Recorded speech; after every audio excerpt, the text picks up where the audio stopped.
C'est la nation européenne historiquement la plus dominante dans le foot féminin.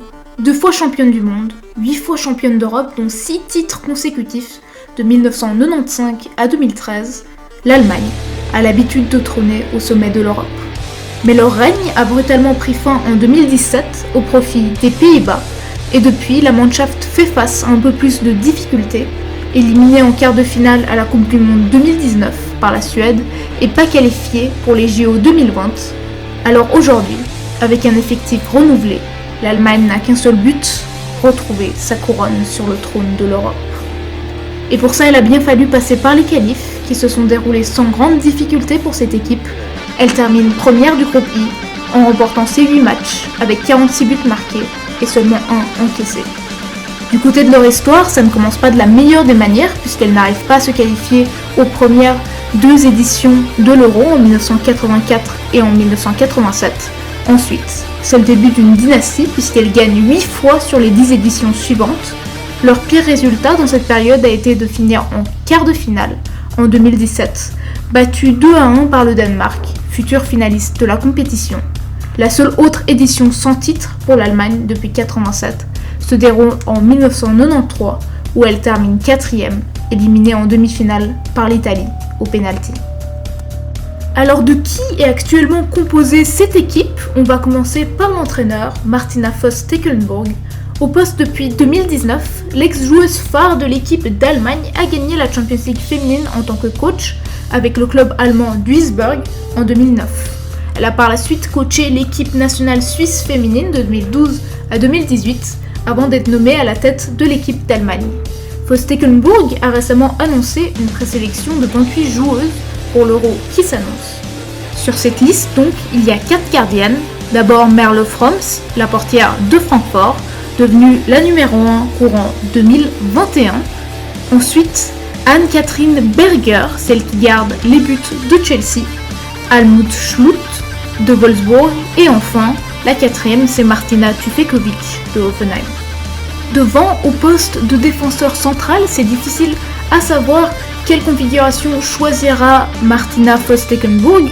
Moi j'ai choisi de mettre Jana Feldkamp de Hoffenheim, milieu de formation. Elle se distingue par ses qualités de passe et de relance, accompagnée de Katrin Henrich de Wolfsburg, défenseur polyvalente et très expérimentée, qui en fait un élément très précieux de cette défense. Elle peut également jouer au poste de latérale droite.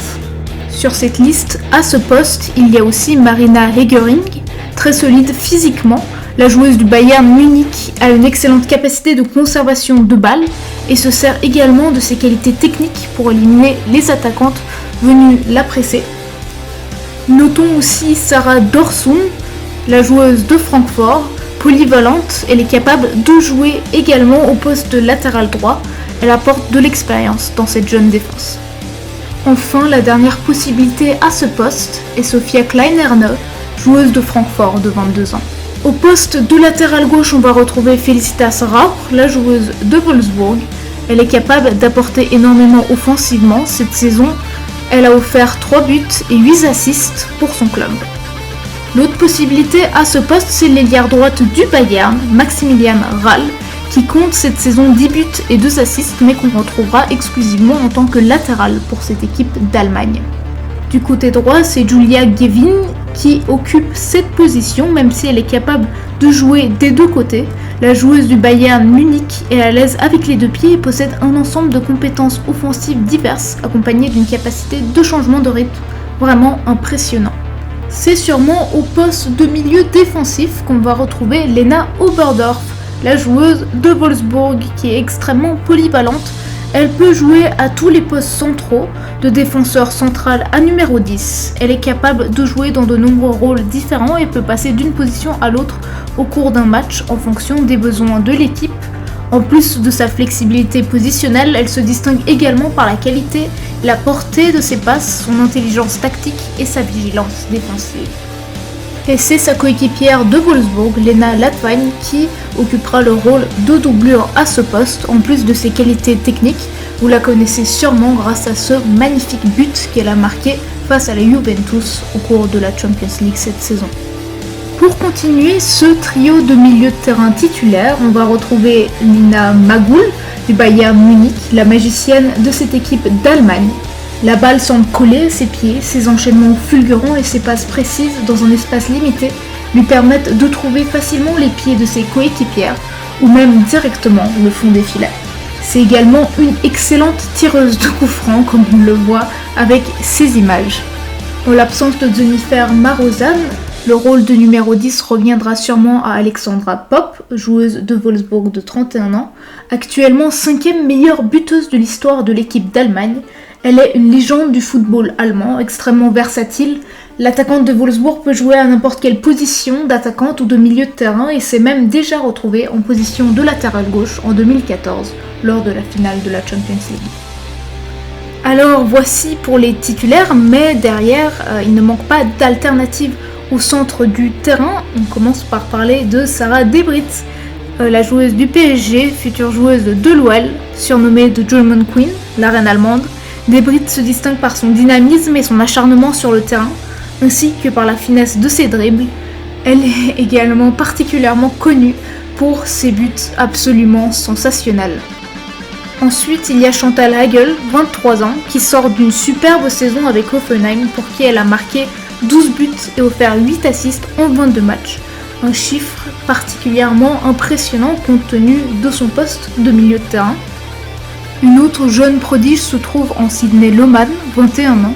Sa particularité est qu'elle n'est pas un type spécifique de milieu de terrain. Elle est rapide et orientée vers l'attaque grâce à ses qualités offensives notables, mais participe aussi à l'aspect défensif du jeu. Tactiquement intelligente, la joueuse du Bayern Munich possède une excellente vision du jeu, combinée à une superbe capacité technique et une créativité flamboyante. Elle peut également amener le danger avec ses tirs de distance de grande qualité. Parlons également de Sjoeke Nüsken, un autre jeune joyau de 21 ans qui joue à Francfort cette fois-ci. Défensivement, elle est à l'aise dans un rôle de stopper, en protégeant la défense tout en étant capable de faire progresser le jeu avec des passes longues, des fois risquées, vers la ligne de fond. Enfin, la dernière alternative au poste de milieu, c'est Linda Dahlmann, la milieu offensive du Bayern Munich, qui a marqué 7 buts et offert 6 passes décisives en Bundesliga cette saison. On retourne chez les titulaires pour s'attaquer à la ligne offensive et sur le côté gauche, on va trouver Clara Bull, 21 ans, qui est une attaquante polyvalente capable de jouer sur les deux flancs. Elle est très à l'aise avec les deux pieds et c'est une incroyable dribbleuse qui peut effacer des défenseurs à volonté pour aider son équipe à prendre l'avantage. Elle possède aussi une très bonne frappe et tactiquement elle a tendance à dériver vers l'intérieur. Cette saison en Bundesliga, elle a marqué 3 buts et offert 7 assists pour le Bayern Munich. Du côté droit, Svenja Huth de Wolfsburg se distingue par sa vivacité, autant par ses dribbles que par sa vitesse réelle. Cette saison en Bundesliga, elle a marqué 4 buts et offert pas moins de 12 passes décisives en championnat. À la pointe de cette attaque, Lea Schüller, 24 ans, a marqué 19 buts et offert 4 passes décisives en club, toutes compétitions confondues. La joueuse du Bayern Munich est capable de marquer des deux pieds en plus d'être douée dans les airs grâce à l'avantage physique que lui procure sa taille. Schüller est une buteuse prolifique qui ne manque pas non plus d'audace. Et dans ce département non plus, il ne manque pas de monde qui attendent sur le banc. Commençons par parler de Jule Brand, 19 ans. Ce qui la caractérise, c'est sa vitesse et son imprévisibilité, combinées à ses excellentes capacités techniques qui la rendent létale sur son aile gauche. Cette saison avec Hoffenheim, elle a marqué 4 buts et offert 4 passes décisives en Bundesliga. Il y a aussi Tabia Wasmuth de Wolfsburg, 25 ans, létale devant le but, calme sous la pression, rapide et finisseur hors pair. Wasmuth a toutes les qualités attendues d'une attaquante.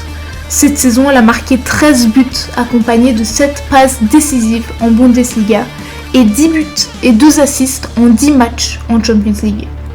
Une autre jeune pépite se trouve en Nicole Agnomi, la joueuse de Francfort. Elle a marqué 4 buts et offert 1 assist en 17 matchs cette saison. Elle se distingue par sa vitesse, sa capacité à gagner des duels et sa faculté de finition. Enfin, il y a Laura Freigang, 24 ans. La joueuse de Francfort a marqué 12 buts et offert 5 assists en Bundesliga pour son club cette saison. Voici donc les 28 joueuses présélectionnées pour cet Euro. Il faudra donc encore en écarter 5, dont une gardienne pour avoir l'effectif final de cette équipe d'Allemagne. On peut voir qu'il y a un beau renouvellement d'effectifs avec l'insufflation de pas mal de jeunes talents qui ont éclos durant ces 2 dernières années, mais aussi l'absence de cadre de cette équipe comme Jennifer Marozan blessée ou Mélanie Leupolz enceinte. Alors l'Allemagne se présentera à l'Euro 2022 avec un visage différent que ce qu'on lui a connu jusqu'à maintenant. Elle a montré quelques soucis en défense dans ses matchs récents, et pourtant, il va falloir se montrer solide pour affronter l'Espagne, le Danemark et la Finlande dès la phase de groupe, pour ensuite pouvoir entamer le chemin vers la reconquête d'un trône perdu. Mais ne nous y trompons pas, l'Allemagne a certes montré ses limites, et ne tient plus sa place impériale d'antan, mais elle ne manque pour autant pas de ressources pour compenser ses failles et retrouver le chemin des sommets. Il ne faudra donc pas la sous-estimer.